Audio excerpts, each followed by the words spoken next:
네, 우리 한 목소리로 오늘 말씀의 제목을 같이 한번 읽겠습니다.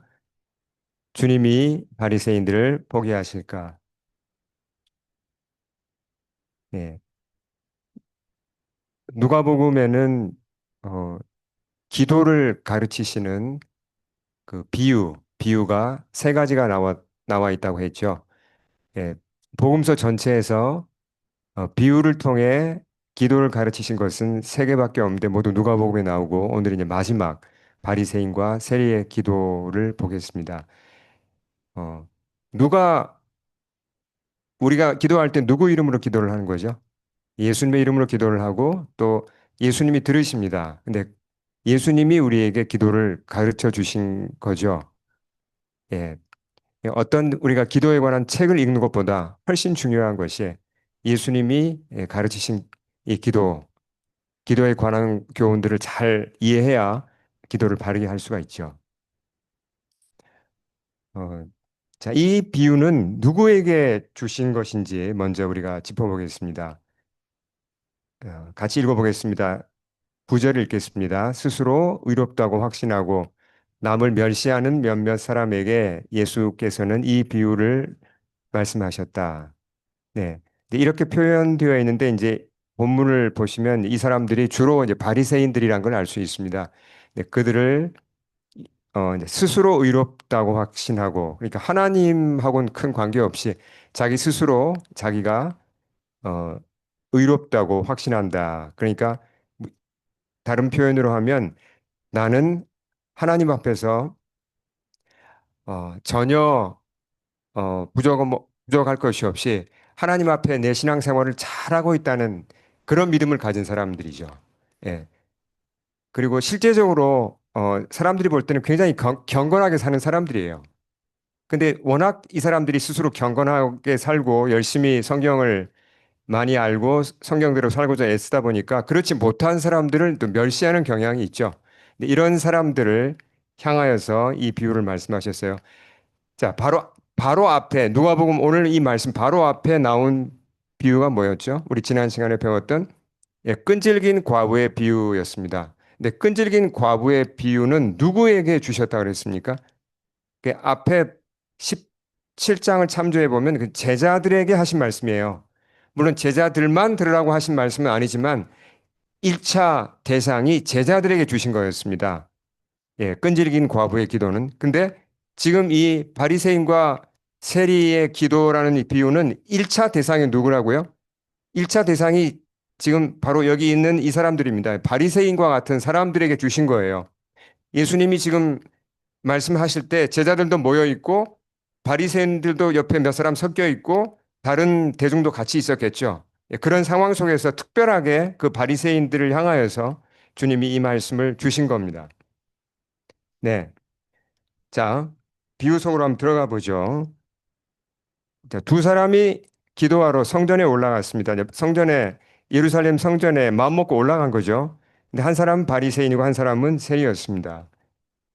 어, 우리가 바리새인 그러면 이제 많이 들어서 설교 때 정말 잘 나오고 신약 성경 읽다 보면 자주 나오는 단어죠. 제가 한번 세보니까 이제 제가 센 게 아니라 이제 요즘은 이제 AI들이 하도 발달돼서 이제 AI 비서에게 시켰더니 신약 성경에 바리새인이라는 단어가 약 88번 정도 나와요. 예, 많이 나옵니다. 세리는 한 열 몇 번? 그러니까 바리새인이라는 단어가 참 많이 나와요. 근데 바리새인에 대해서 우리가 좀 오해하는 게 있습니다. 바리새인 좋아하시는 분 계세요, 여기서? 난 바리새인이 너무 좋다. 본받고 싶다. 아무도 안 계시잖아요.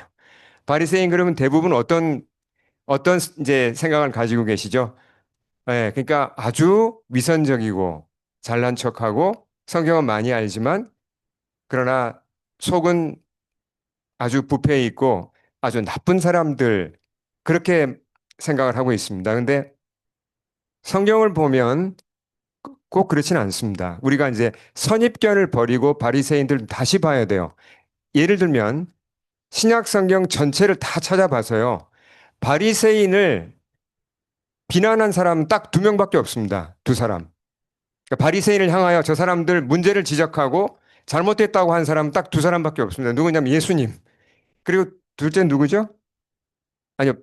바울은 이제 바울은 자기가 바리새인이니까 이따가 빼고라도 세례 요한이 지적을 했어요. 그 세례 요한이 지적을 할 때도 바리새인만 잘못했다고 지적하는 게 아니라 세례 요한은 군인들, 백성들, 뭐 모든 사람들을 다 죄를 지적하면서 바리새인도 포함해서 죄를 지적한 거예요. 그러니까 성경에서 예수님을 빼고는 바리새인에 대해서 나쁜 말한 사람이 아무도 없습니다.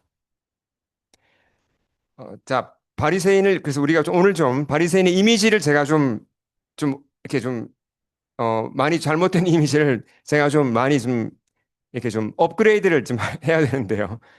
바리새파라고 부르죠. 바리새파. 어떻게 시작됐는지 역사를 다시 한번 좀 잠깐 알 필요가 있습니다. 어떻게 시작된 거죠, 이 사람들이? 이게 알렉산더 대왕하고 관련이 있습니다. 알렉산더 the Great. 알렉산더 대왕하고 관련이 있어요. 왜요? 알렉산더 대왕이 헬라 제국을 세운 게 기원전 약 330 몇 년 무렵이죠. 그렇죠? 근데 헬라 문화가 워낙 강력했기 때문에 그 당시에 그리스 시작부터 시작해서 뭐 이탈리아 대륙, 유럽과 중동 지방과 북아프리카를 휩쓸었습니다. 헬라 문화가 수백 년 동안. 그러니까 헬라어가 다 보급됐고요, 그때. 그리고 우리가 말하는 그 헬레니즘의 가장 강력한 무기가 뭐죠? 철학이에요. 우리가 알고 있는 그 고대 철학자 다 그리스 사람들입니다. 헬라 사람들이죠. 그 철학과 뛰어난 문화를 무기로 이렇게 어 정말 그 당시 그 이제 서구 세계로 다 퍼져 나갔던 거죠. 그러니까 이스라엘도 위기를 느낀 거예요. 무슨 얘기냐면 이제 오늘날 우리식으로 좀 쉽게 말하면 유대인 젊은이들이 이거 유대인들 노래는 안 듣고 헬라 노래만 듣는 거예요, 이제. 그런 식이에요. 히브리어 싫어하고 헬라어만 배우려고 그러는 거예요. 완전히 헬라 문화에 다 그냥 빠져가지고 여호와 하나님 잊어버리고 헬라 철학 쫓아가는 겁니다. 그러니까 여호와 하나님을 믿는 신앙이 흔들리는 거죠. 그래서 이거 안 되겠다. 지식인들이 유대인 지식인들이 이거 안 되겠다. 이러다가 우리 여호와 하나님께 대한 신앙 다 잃어버리지. 안 된다. 우리가 뭉치자, 우리 믿음을 지키자 하고 시작된 게 바로 바리새파 운동입니다. 그래서 이 사람들은 그 구약 성경과 자기네 그 유대인 전통을 철저하게 지키자. 그래서 성경을 연구하고 사랑하고 읽고 여기에 굉장히 많은 시간을 바치고 그리고 성경대로 살고자 애를 쓴 사람들이에요. 그러니까 훌륭하잖아요, 여러분. 이게 나쁜 게 아니었습니다. 근데 물론 이제 시간이 흐르면서 이제 한 3, 400년이 흐르면서 예수님 시대가 되니까 이제 이 바리새파 사람들이 조금 이제 좀 문제가 생기기 시작했어요. 그러나 그때도 아직 겉으로는 큰 문제가 없었어요. 참고로 그 당시 예수님 시대에 유대인 중에 바리새인이 한 얼마나 됐던 것 같습니까?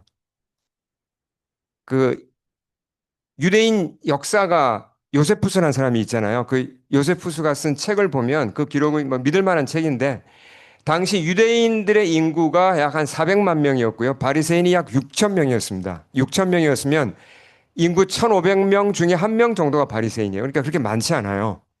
예. 자, 그래서 헬레니즘을 막고자 일어난 신앙 운동이 바리새 운동이라는 걸 기억하시고요. 자, 또 하나 제가 질문을 드릴게요. 그럼 바리새인들이 오늘날로 말하면 목회자들인가요? 아닌가요? 오늘날식으로 말하면 목회자, 사제가 아니었습니다. 목회자나 사제는 뭐죠? 그 목회하는 일과 그리고 사역하는 거기서 이제 보수를 받고 사는 사람들이고 자기 직업이 없잖아요. 그렇죠? 그냥 어 직업이 사역인 거죠. 목회인 거죠. 바리새인들은 자기 직업이 따로 있었습니다. 예를 들면 사도 바울 직업이 있었나요? 사도 바울 어떤 일 했죠? 텐트 만드는 텐트 제조업자였습니다. 그 사업을 자기가 했어요. 기술도 있고. 예, 자기 직업이 있던 사람들이 바리새인들은 대부분. 예. 그러니까 오늘날로 말하면 평신도예요. 바리새인들은. 이걸 헷갈리시면 안 됩니다. 자, 유대교 중에서 두 분파가 있었는데 사두개파가 있었죠. 사두개인들은 대부분 제사장들입니다. 제사장은 따로 직업이 있나요? 따로 직업을 가질 필요가 없습니다. 제사장 일이 직업이죠. 이 사람들은 오늘날로 말하면 목회자들이에요. 그렇죠? 근데 바리새인들은 대부분 평신도들이고 자기 직업을 가지고 있었다는 거죠. 그러니까 그런 면에서 어떻게 보면 백성들한테 더 존중을 받았습니다. 그래서 요세푸스가 남긴 기록을 보면요. 예수님 당시에 바리새인들의 평판이 어떠했는가? 백성들이 왕의 말보다 바리새인들의 말을 더 믿었습니다. 그리고 대제사장 말보다 바리새인들의 말을 더 신뢰했다고 해요. 바리새인들의 평판이 굉장히 좋았던 겁니다. 그리고 실제로 사회 영향을 아주 좋은 영향을 많이 줬어요. 근데 이제 이 사람들이 겉으로 보는 것과는 다르게 속으로 아무도 잘 몰랐지만 내면을 들여다보니까 문제가 있다는 겁니다. 예수님은 그 사람들의 내면을 본 거예요. 내면까지 보고 문제를 지적하신 겁니다. 자, 이런 바리새인이 지금 기도하러 올라간 겁니다. 자, 그리고 또 한 사람 완전히 대조가 되는 사람이 동시에 기도를 하러 올라갔죠. 세리는 우리가 뭐 이건 잘 압니다. 근데 주로 세리는 누구를 위해 일을 했습니까? 주로 로마 정부를 위해서 일했죠. 로마 정부가 세금을 걷어가야 되니까 이제 유대인 중에 좀 똑똑한 사람을 뽑아다가 세금을 걷게 하는 겁니다. 그러니까 세리가 되려면 공부를 잘해야 될까요? 그 당시에 공부를 잘해야 되죠. 왜 그러냐면 일단은 로마인들을 상대하려면 언어가 히브리어만 하면 되는 게 아니라 헬라어를 해야 되는 겁니다. 공용어가 헬라어였기 때문에 헬라어도 유창하게 해야 되고 그리고 뭐 장부 정리하고 뭐 이런 이제 세무 관계된 거 이걸 다 알아야 되는 거죠. 그러니까 똑똑한 사람들이에요. 근데 도덕적으로는 어땠죠? 이 사람들이 문제가 굉장히 많았습니다. 왜요? 세금을 어떤 경우에 50불을 받아야 되면 이 사람은 어떻게 받아갔죠? 예, 50불이 아니라 한 80불 받은 거죠. 나머지 30불은 자기가 챙긴 겁니다. 이런 식으로 했기 때문에 백성들한테 굉장히 미움을 받았습니다. 그렇지 않아도 로마를 위해서 세금을 걷어가는 것도 기분 나쁜데 더 세금을 이렇게 걷어가서 자기들은 부자 되니까 세리는 아주 싫어했죠, 사람들이. 그래서 랍비들은요, 실제로 기록이 남아 있습니다. 랍비들은 세리 이퀄 강도였어요, 강도. 강도로 취급을 했습니다. 그 정도로 나쁘게. 예. 그러니까 지금 두 사람이 성전에 기도하러 올라갔는데 성전에서 있던 사람들은 바리새인을 보고 어떤 인상을 가졌을까요? 야, 참 저분 훌륭한 분.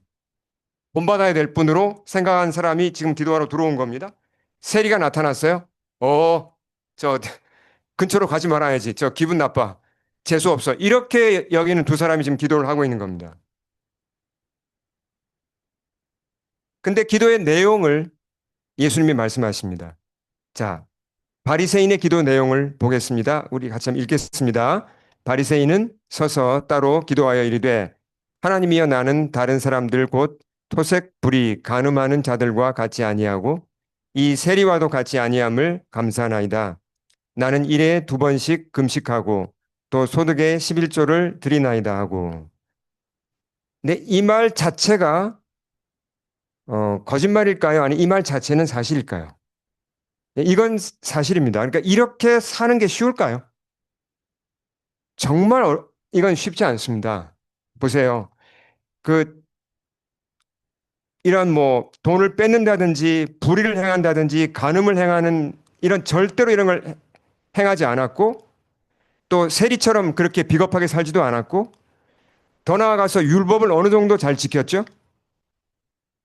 일주일에 2번씩 금식했다 그랬습니다. 원래 율법에 따르면 금식을 의무로 주신 게 율법에서 구약 성경에서 의무로 율법대로 하면 금식을 1년에 몇 번 정도 해야 되죠? 1년에? 딱 하루입니다. 속죄일. 하루만 하나님이 의무적으로 금식하게 했습니다. 근데 바리새인들은 1년에 몇 번 금식하죠? 지금 10번 이상 금식하는 겁니다. 일주일에 2번, 아니죠. 일주일에 2번씩 10번이 아니라 일주일, 예, 100번 이상, 1년에 100번 이상, 예, 그러니까 100배 이상 법을 지키는 겁니다.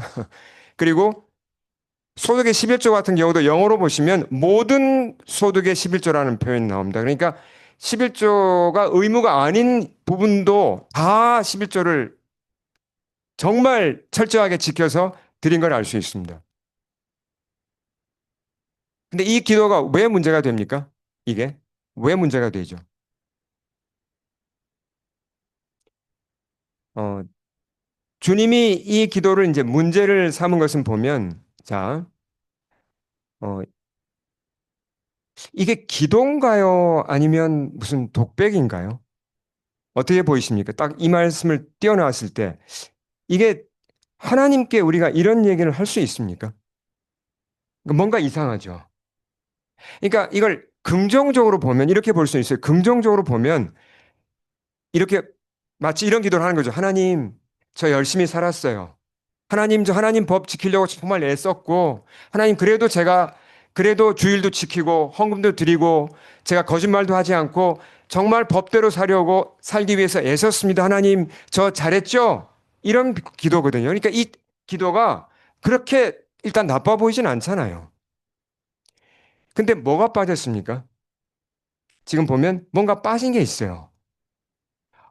어, 그러니까 자기가 죄인이라는 고백이 나옵니까? 우린 주일 예배 대표기도 할 때마다 제가 뭐 이렇게 부탁드리고 뭐 무슨 이렇게 뭐 알려드린 것도 아닌데 모든 대표 기도자가 보면 회개 기도부터 시작하세요, 항상. 일주일 동안 우리가 이렇게 어, 정말 주님 앞에 이런 원치 않게 잘못을 했다는 말부터 시작하잖아요. 대부분 기도가. 근데 바리새인은 그런 기도가 없어요. 그리고 보면 주어가 주로 뭐죠? 주어가 나예요, 나. 예. 뭔가가 이상해요. 잘못된 겁니다. 그러니까 이게 이게 이제 우리가 뭘 보셔야 되냐면, 뭔가 1, 2%가 부족한 거예요. 뭔가 이 사람이 잘못 알고 있는 거예요. 그러니까, 다시 말하면, 하나님에 대해서 이 사람이 잘못 알고 있는 겁니다. 하나님과의 관계에 문제가 있다는 걸 보여주는 겁니다. 이 기도가. 이 기도 자체가 나쁘다. 이렇게 보면 안 되고요. 이 사람의 기도를 보면, 하나님과 관계를 맺는 걸 이 사람이 뭔가 잘못 알고 있어요. 예. 자, 그 다음에 세례 기도를 보겠습니다. 같이 읽어보겠습니다. 세리의 기도. 세리는 멀리 서서 감히 눈을 들어 하늘을 쳐다보지도 못하고 다만 가슴을 치며 이르되 하나님이여 불쌍히 여기소서 나는 죄인으로소이다. 세리는 성전에 왔는데요. 우선 어, 성소에 가까이 오는 것부터 이제 이게 부담스러워합니다. 잘 못 와요. 최대한 이제 그래도 성전에는 오긴 왔는데 이제 어디 구석으로 갑니다. 그리고 하늘을 쳐다보지 못했다 그랬습니다. 그리고 자기 가슴을 손으로 쳤다 그랬죠. 아직 말이 안 나왔잖아요, 입에서. 이런 행동도 기도의 일부라고 볼 수 있나요? 이것도 기도예요, 사실은. 그의 눈에서 눈물이 흘렀을까요? 분명히 눈물이 흘렀을 겁니다. 그리고 딱 한마디 했습니다. 뭐라고 기도했죠? 하나님이여, 불쌍히 여기소서. 나는, 저는 죄인입니다. 이 또 한마디 했거든요. 어, 자, 이 기도가 어떤 기도인지 우리가 좀 생각을 해봐야 됩니다. 짧은 문장인데, 자, 우선 다시 한번 워낙 짧지만 이제 이게 중요하니까 다시 한번 읽겠습니다. 자, 하나님이여, 불쌍히 여기소서. 나는 죄인으로소이다. 불쌍히 여기소서라는 단어를 이걸 헬라어를 보면 뜻이 이거 번역하기가 상당히 좀 어렵습니다. 이게 그, 어, 제가 밑에 이제 초록색으로 설명을 했죠. 불쌍히 여기소서란 말이 저의 죄를 덮어주소서라는 표현이에요. 그러니까 저의 죄를 용서해 주시고 저라는 사람을 용서해 주세요. 그러니까 속죄를 위한 기도예요. 속죄라는 것은 죄를 덮어준다, 죄를 다 해결해 준다는 뜻이잖아요. 그러니까 저의 죄 문제를 다 해결해 주세요. 저의 죄를 씻어 주세요라는 이런 이제 표현을 썼는데요. 우선 여기서 아주 분명하게 드러나는 사실이 있습니다. 이 사람이 지금 누구 앞에 와서 자기가 누구 앞에 죄인이라고 고백하는 겁니까? 하나님 앞에서요. 근데 사람들이 다른 사람에게 죄를 지었다는 건 인정을 할 때가 있어요. 애들이 뭐 잘못했을 때, 저도 기억나요. 제가 어렸을 때 저희 아버님한테 제가 초등학교 때인가 거짓말을 한 적이 있거든요. 크게 이제 혼난 적이 있는데 뭐 돈을 주셨는데 제가 뭐 좀 뭐 숨기고 그랬어요. 뭐 그래가지고 뭐 다른 거 사 먹고 뭐 혼난 적이 있는데 거짓말을 이제 한 거죠. 그러면 이제 제가 제 아버님 그때 이제 아빠한테 거짓말을 했으니까 혼나면서 제가 뭐라고 인정을 했겠습니까? 그러니까 아빠 잘못했어요. 그런데 아빠한테 아이가 잘못했다고 그 인정이 되죠. 내가 아빠한테 잘못했으니까. 내가 누구한테 심한 말을 했다. 누구를 비난했다. 아니면 누구를 뭐 어떻게 해서 좀 피해를 줬다. 그러면 그 사람에게 잘못한 건 인정하기가 쉬워요. 근데 내가 하나님 앞에 죄인이다. 이거 인정이 잘 안 됩니다. 대부분.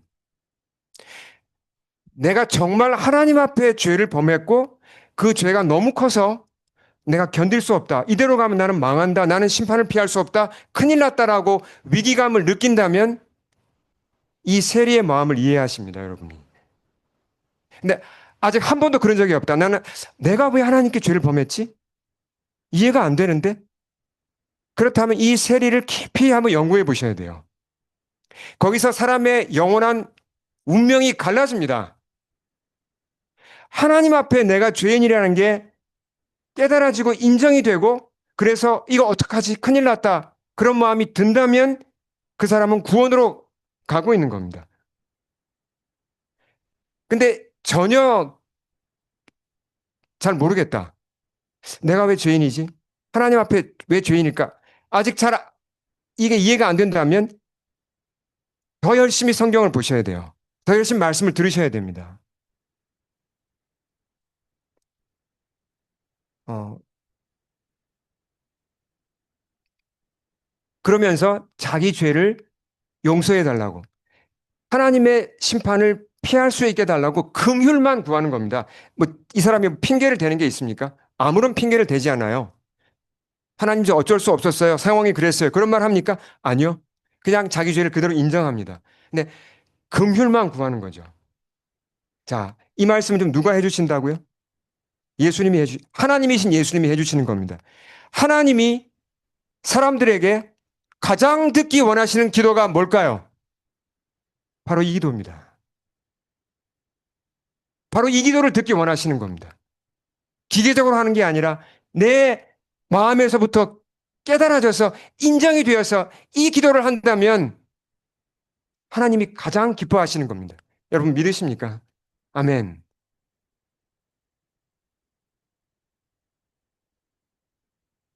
자, 예수님이 이제 어떻게 평가하시는지를 보겠습니다. 어, 주님 너무나 놀랍게 딱 한 문장으로 평가를 하시는데요. 우리 같이 읽어보겠습니다. 14절. 내가 너에게 이르노니 이에 저 바리새인이 아니고 이 사람이 의롭다 하심을 받고 그의 집으로 내려갔느니라. 주님이 특별한 단어를 쓰셨습니다. 영어로 보면 justified란 말을 썼죠. justified. 의롭다 하심을 받았다. 의롭다 하심을 받았다. 로마서에 나오는 굉장히 중요한 주제죠. 갈라디아서와 로마서. 예. 무슨 얘기입니까? 이게 왜 그냥 용서받았다는 표현을 안 쓰고 의롭다 하심을 받았다. 이게 왜 이런 말을 쓴 거죠? 실제로 세리는 죄를 지었나요? 죄를 지었습니다. 하나님의 법대로 하면 어떻게 돼야 되죠? 하나님의 법대로 하면 예, 하나님의 법대로 하면 하나님과 영원한 분리이고 뭐 끝난 거죠. 지옥이에요. 그렇잖아요. 근데 지금 주님이 지금 어떻게 해주신 거죠? 너는 더 이상 죄인이 아니라 이제 의롭다라고 해주신 겁니다. 이건 사면의 선포이죠. 한 가지 죄를 용서해 주신 정도가 아니라 그 세리라는 그 존재 자체를 하나님의 자녀로 받아주신 겁니다. 더 이상 죄인이 아니고 사면을 받았고 너는 이제 의롭다. 법정 선언이에요. justified라는 이 말 자체는 헬라어 원어를 봐도 법정에서 쓰는 용어입니다. 그래서 우리가 기도를 기도를 한번 제대로 할 때 우리의 영원한 운명이 이렇게 바뀌는 거죠. 모든 죄를 사면받고 하나님의 자녀가 되는 것입니다. 바리새인은 어떻게 됐죠? 응답을 못 받았습니다. 예. 그러면서 주님이 이렇게 말씀하세요. 우리 같이 읽겠습니다. 무릇 자기를 높이는 자는 낮아지고 자기를 낮추는 자는 높아지리라 하시니라. 자기를 낮춘단 말이 이 문맥에서 보면 어떻게 한다는 걸 알 수 있습니까? 자기를 낮춘다는 거는 그냥 뭐 겸손한 말을 많이 하는 게 아니라 내가 죄인임을, 하나님 앞에 죄인임을 고백하고 인정하는 겁니다. 우리가 여기 계신 분들 중에는 거듭나고 예수님 영접하고 거듭난 분들이 많이 계시죠. 그런 분들은 이미 이 세리의 경험을 하셨어요. 그렇죠? 또 아직 그 과정 중에 계신 분들은 이제 여기는 또 많이 있죠. 근데 우리가 한 번 이렇게 주님을 영접하고 거듭났더라도 의롭다함을 이미 받았지만 매일매일 이 기도를 주님 앞에 죄인임을 인정하는 기도가 필요할까요? 필요하죠. 그것은 다시 뭐 내가 다시 뭐 구원이 취소됐다가 다시 받는 게 아니라 그게 아니잖아요. 내가 받은 구원을 기억하면서 내가 또 오늘 지은 죄가 있다면 그 죄를 들고 나가서 다시 예수님의 공로를 의지하는 거잖아요. 그렇죠? 그게 나를 낮추는 것입니다. 자, 이 비유에서 기도의 비유에서 이제 여기까지 우리가 주로 아시는 내용일 겁니다. 근데 한 가지 중요한 것이 더 남았어요. 주님이 이 비유를 주신 아주 중요한 이유가 한 가지 남았습니다. 우리 한번 살펴보겠습니다. 예수님의 사역 기간이 토탈 몇 년이었죠? 짧으면 3년이고 길게 봐야 3년 반입니다. 3년 반이면 짧아요. 그렇잖아요. 근데 몇 명의 제자를 키우셨죠? 예, 좁게는 12사도, 많이 보면 120명의 제자를 키우셨습니다. 근데 120명 제자를 양육하는데 3년 반이 짧잖아요. 시간 금방 갑니다. 주님 정말 바쁘게 사셨어요. 근데 그 와중에 또 병자도 고치고 대중들한테 또 먹이고 설교도 하시고 정말 바쁘신 그런 삶을 사셨는데 어, 바리새인들이 주로 나타나면 뭘 했습니까? 주님 앞에 오면 방해를 했죠. 예, 바리새인들이 주로 복음서에 보면 등장하면 뭘 했죠? 예수님의 말꼬리를 잡아서 시비를 걸고 논쟁을 하고 더 나아가서 어떻게 했죠? 예, 시험에 빠뜨리려고 그러고 어, 굉장히 성가시게 했습니다. 바리새인들이 어느 정도 교만하게 예수님께 대들었죠? 기억나실 겁니다. 예수님이 마가복음 2장 같은 데서 전신이 마비된 사람을 고친 적이 있고 요한복음 9장에서는 시각 장애인을 고친 적이 있죠. 그때 바리새인들이 와서 뭐라고 그랬습니까? 나사렛 예수 당신 그 병 고친 거 마귀의 힘을 빌어서 한 거야. 당신 마귀랑 한패지. 이렇게 얘기했잖아요. 제가 그 자리에 있었으면 그냥 가서 한 대 발로 걷어차든지 그냥 그 얼마나 기분 나쁘고 모욕적인 그런 행동입니까? 어떻게 감히 하나님의 아들이 하신 그 일을 마귀가 한 거라고 그 정도껏 말을 해야지 그것도. 더 나아가서 바리새인들이 또 어떻게 했죠? 결국은 바리새인들이 대제사장과 한패가 되어가지고 예수님을 죽일 음모를 꾸미게 돼요. 그냥 욱하는 감정으로 한 게 아니라 체계적으로 계획을 세워서 예수님을 죽음으로 몰아넣잖아요. 그게 바리새인들이 한 겁니다. 바리새인들이 계속 나타났어요. 그러면 제가 예수님이라면 바리새인들이 오면 어떻게 바리새인들이 온다. 상대는 안 했을 것 같아요. 내가 바쁜데 내가 지금 제자들 키우기도 바쁜데 나를 비난하고 모욕하고 죽이려고 하는 그 사람들 왜 내가 상대해요? 그냥 피하든지 시간을 줄 필요가 없죠, 그 사람들한테. 근데 예수님은 이상하게도 복음서에 보시면 바리새인들하고 논쟁을 많이 하셨어요. 오늘 말씀도 누구에게 주신 거죠? 바리새인들에게 주신 거예요. 예수님이 논쟁하실 때 바리새인들한테 내가 옳다는 걸 보이려고 논쟁한 게 아닙니다. 그 사람들의 양심을 흔들기 위해 논쟁을 하신 거예요. 그러니까 우리가 뭘 알 수 있냐면, 어, 여기서 우리가 생각을 해봐야 되는 게, 어, 주님이 바리새인들한테 왜 이렇게 많은 말씀을 하시고 많은 시간을 주셨는가 하는 겁니다. 자, 두 가지로 정리가 됩니다. 첫째는 제자들을 위한 거예요. 이게 무슨 얘기냐 하면 제자들은 바리새인들하고는 다르죠. 그렇지만 제자들도 잘못하면 바리새인처럼 될 수가 있나요? 무슨 얘기냐면 제자들이 처음에는 순진하고 아직 어리고 그렇지만 성경을 더 많이 알고 또 신앙 경력이 더 쌓여가면 바리새인적인 요소들, 교만함과 잘난 척함과 자고함 이런 바리새인적인 요소들이 제자들 속에 들어올 수 있나요? 들어올 수 있습니다. 성경에 그 조짐이 벌써 나타나요. 자, 이 말을 누가 한 거죠? 우선 이 말씀을 누가 한 겁니까? 요한과 야고보가 누구한테 한 얘기입니까?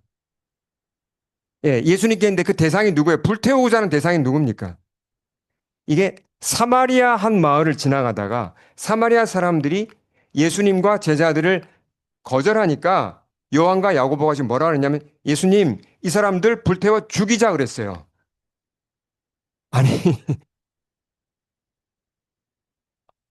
굉장히 험악한 얘기를 했는데 바리새인들하고 별 차이가 없잖아요. 이런 말을 하는 거 보면 멸시한 거죠, 완전히.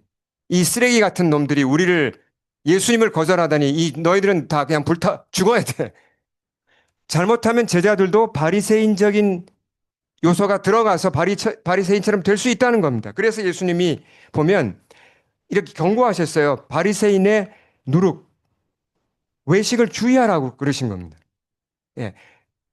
그래서 우리도 오늘날도 새겨 들어야 됩니다. 바리새인들에게 주셨던 이 말씀들, 경고들 이런 것들이 우리에게도 해당될 수 있다는 거죠. 우리가 잘못하면 우리의 신앙 지식이 늘어나고 신앙 생활 경력이 늘어나면 나도 모르게 어떻게 되죠? 성경도 잘 모르는 저 사람 아직 한참 멀었네. 무시하고. 어, 주일도 안 지켜? 한참 멀었네. 갈 길이 멀다. 이렇게 이제 속으로 무시하고 엉망으로 사는 그런 막 사는 사람들 보고는 속으로 그래도 나는 이 정도는 된다. 이런 상대적인 자부심을 갖잖아요. 저 얘기입니다. 저 얘기. 제가 그렇게 참 저 그렇게 돼요. 제가 이 중에서 가장 바리새인이 되기 쉬운 사람이 저예요, 바로. 예. 정신 바짝 차리려고 저도 애를 씁니다.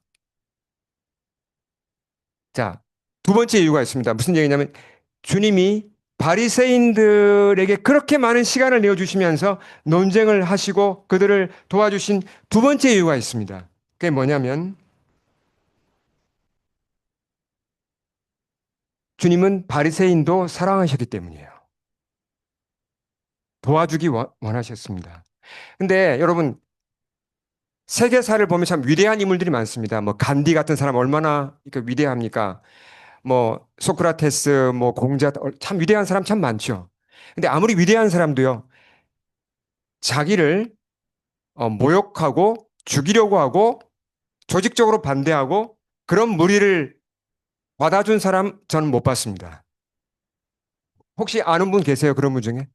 위인 중에서 자기를 그렇게 조직적으로 박해하고 미워하고 죽이고자 하고 막이라고 이렇게 막 몰아치고 한 그런 사람들을 끝까지 받아준 사람이 있습니까? 아무도 없습니다. 예수님만 그렇게 하셨어요. 끝까지 그들을 품고자 하셨어요. 열매가 나타났습니까? 나타났습니다. 예수님 십자가에 돌아가셨을 때 직후에 누가 나타나서 예수님의 시신을 수습하고 장례를 했죠? 자, 어, 니고데모가 누굽니까? 이 사람 바리새인인가요? 바리새인이에요. 어, 예수님이 십자가에서 돌아가신 직후에 장례 용품을 들고 나타나서 나는 예수의 제자다라고 오픈해서 자기를 알리고 장례를 치르는데 도움을 준 사람이 바리새인입니다. 그리고 아리마대 사람 요셉은 성경에 바리새인이라고 써 있지는 않지만 학자들은 이 사람 배경을 보면 바리새인이라고 믿습니다. 이 사람이 자기의 무덤을, 자기 가족 무덤을 열어서 예수님의 시신을 빌라도에게 가서 허락을 받아가지고 예수님의 시신을 자기 가족 묘에 장사를 지낸 사람이죠. 목숨 내놓고 그거 한 겁니다. 이 사람 바리새인이었어요. 예수님의 장사를 지내준 사람들이 모두 바리새인이었습니다. 어떻게 이 사람들이 이렇게 변했죠? 그동안 말씀을 듣고 마음의 변화가 일어난 겁니다. 초대교회가 세워졌을 때 극렬하게 반대하고 교회를 없애고자 하는 사람이 누굽니까? 예, 답들 왜 안 하세요? 너무 이렇게, 예, 대답을 열심히 해주시기 바랍니다. 사도 바울이었잖아요. 그 당시 이제, 그냥 사울로 알려진 사람이었죠. 열렬하게 교회를 핍박했습니다. 근데 사울이 이래저래, 주님의 메시지를 듣다가 결국은 다메섹으로 가는 길에 예수님을 만나고 변화되었죠.